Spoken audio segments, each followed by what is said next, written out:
Welcome to my YouTube automotive channel. Today I have a 2016 Dodge Charger, and in this short video I will show you how to engage and disengage the child locks. This video will apply to 7th generation of Dodge Chargers made from 2011 all the way up to 2021. Now this is actually quite easy to do.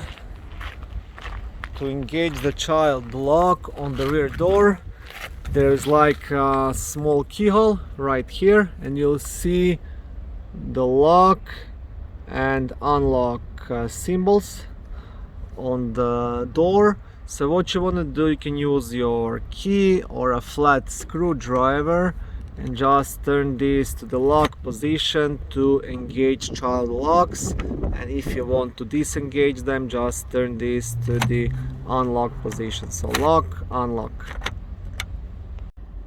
I will record the other door as well because you'll see it better here due to the sun. So unlock symbol, lock symbol. Right now it's unlocked. To lock it, to engage it, you just want to turn it to the lock position. To disengage it, again to the unlock position.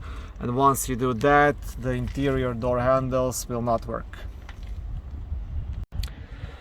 Okay, thank you for watching this video. I hope it was helpful and educational. If it was, please like it and consider subscribing to my YouTube automotive channel. On my channel there is lots of how-to videos, do-it-yourself videos, car reviews, product reviews and other similar automotive topics.